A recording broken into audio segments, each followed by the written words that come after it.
Sorry, folks, I'm back. Let's do it again. The topic, the Sunshine State, or as we've been known now, the Gunshine State. It seems that we got a lot of Clint Eastwoods walking around here. And the situation in Florida is gone from the good, the bad, to the very ugly. you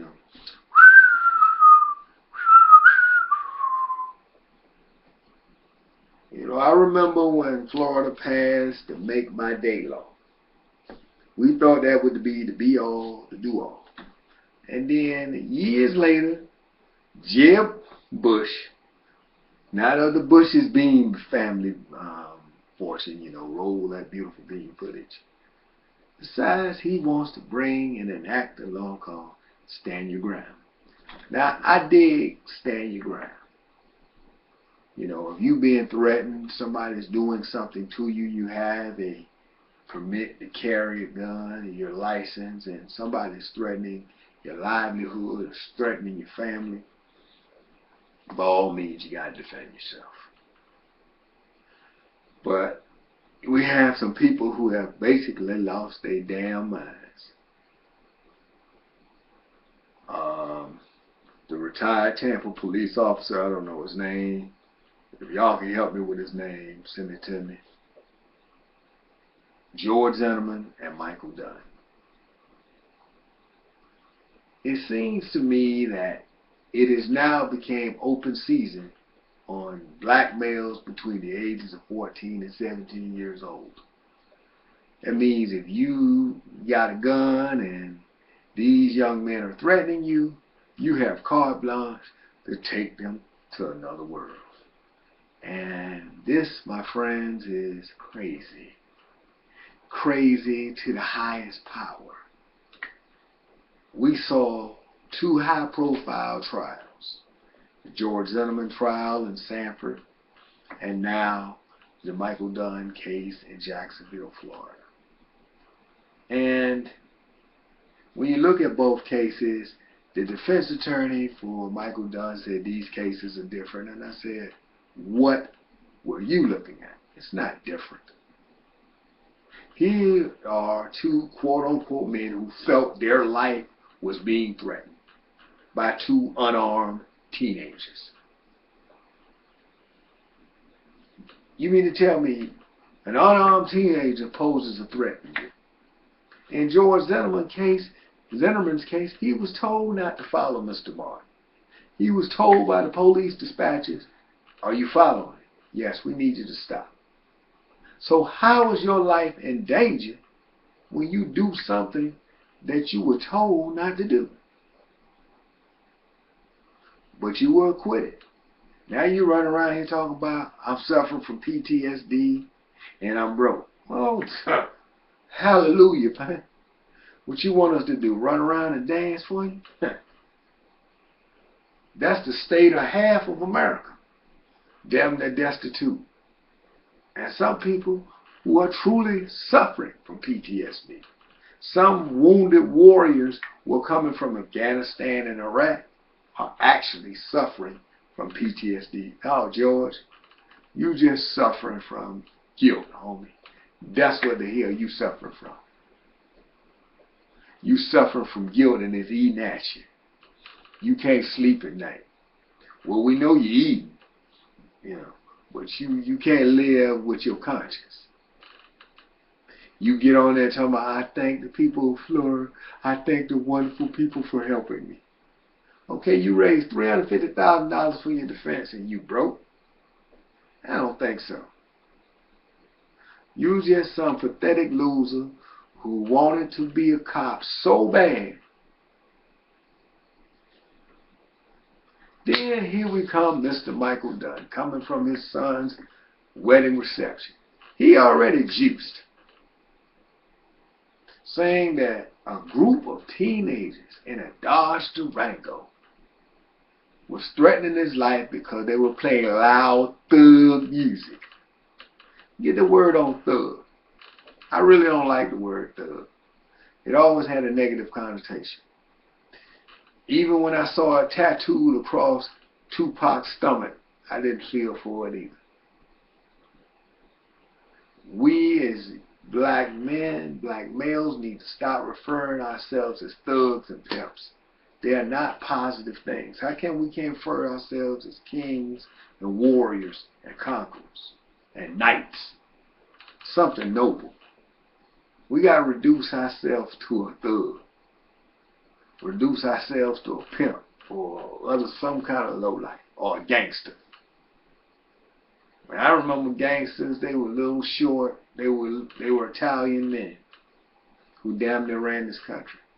When I think about pimps, they're mind controlling, manipulating fools who couldn't get a woman if they paid to get one on their own. So they gotta manipulate somebody else.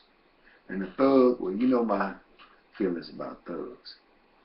Thug is nothing more than another name for a nigga. That's what they call us. But anyway, you said their thug music was too damn loud for you. Their thug music was getting on your nerves. Well, you 47 years old, Mr. Dunn. You're not that much older than I am. And I know there was loud rock music or whatever you listened to when you was growing up. And I'm quite sure your parents knocked on the door and told you, boy, turn that damn music down. I'm quite sure they didn't take a gun and empty the clip in your room so you can turn your music down. You mean to tell me that, you got a cell phone. It's called dialing 911 on that cell phone and getting the authorities to come over and tell them to turn it down, not you.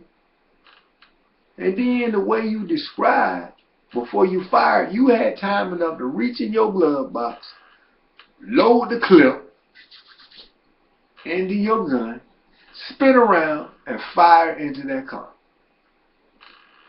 But your life was threatened. If my life was threatened, I'm getting out the situation. I ain't going to escalate the situation. You got in the situation. You fired into the car. If you were that doggone threat because you supposedly saw something, we know the case. There was nothing in the car. Nothing. You fired on 4 unarmed black youths because you didn't like how loud their music was. Imagine if I went to a rock concert, or AC/DC concert, or Megadeth, or whoever the rock group is out there, and decided to take an AK-47 and spray everybody in the crowd because I couldn't stand how loud the music was. How logical and sensible would that be? I look like a complete idiot. And you, Sir Michael Dunn, you look like a complete idiot. Your own girlfriend even said that you called it thug music. You called them a bunch of thugs. You said, you know what, I hope I ain't going to be in the jail with a bunch of loud thugs because that's how they act. Who are you referring to, Michael? Your own neighbor went and testified against you and said that, you got some issues. That's what the president was talking about. The president wasn't talking about banning guns like some of you NRA gun nuts thought he was. No. The president was talking about doing background checks on folks and making sure those folks who are little don't get guns in their hands. We don't have a situation like we had in the mall in Nebraska, or at the movie theater in Colorado, or at the high school in Colorado, right up the road from where the other incident happened with the trench coat mafia. Now, I do believe in the Second Amendment rights, that you have the right to bear arms and protect yourself. But when does common sense come into play? When does rational thinking, when does normal thinking come into play and say, hey man, saying, hey man, you know what? Hey, look here, fellas. You know, y'all music kind of loud, man. Can y'all turn it down, please? Or if I'm running in the store, I don't care. How many times as audience have you been out at the gas station pumping gas, and you heard somebody pull up and they got their music playing loud? You know, or whatever they playing. Be it George Jones, Run DMC, or whoever they listening to. Even classical music, I don't care. Or gospel music, whatever. How many times you just pumped your gas and kept going? Say, hey, let me get my gas, let me get on out of here, I ain't got to worry about listening to it. Really, Mr. Dunn? Really? That music was that loud that you had to kill a 17-year-old boy in his life who today would have been 19 years old. Trayvon Martin and Jordan Davis would have been 19 this year. Both of these guys would have been 19 years old. Instead of going on to college or service or whatever they're going on and enhancing their lives, they pushing up daisies and they sleeping with the worms. Wow. Two so-called rational thinking adults are alive. Michael Dunn had the nerve to be in tears. What are you in tears for, bro? Your son is alive. Ask Mr. Davis and his wife about their son Jordan. Ask the Zetterman family. Ask Tracy Martin and Sabrina Fulton. Are they going to ever be able to hug and kiss their son? Ask them, are they going to be able to play with grandchildren they may have? Ask them, are they going to get to see their sons walk across the stage in college? Ask, are they going to be able to go fishing with the son? Sit down and watch a football game with the son? Ask yourself that. Of course, Michael, you're going to have a lot of time to think about, your actions. You're going to have a long time to think about it. 20 years maybe, the least time. I mean, you be 67 when you get out. But you be collecting Social Security when you get out, player. So,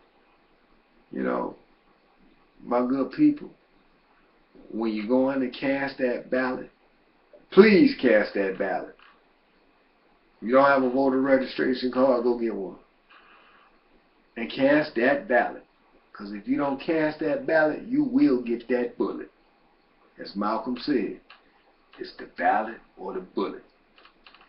Get Tricky Ricky Scott out of Tallahassee. Send him back to Texas where he bankrupted 2 HMOs and ran over to y'all. I can't believe y'all in the state of Florida.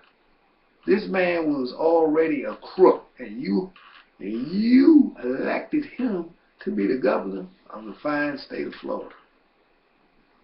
And he has the nerve to tell me I'm going to pass a noise-oriented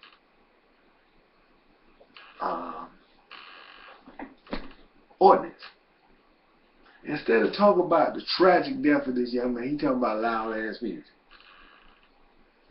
But that's y'all governor. I'm John Hall. I got to go. And remember, this was brought to you by Heavenly Rest Funeral Home Spa Casino. When you want the best, call Heavenly Rest.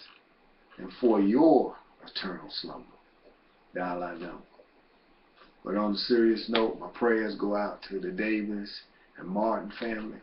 May God bless you and may God keep you in your hour, in this time.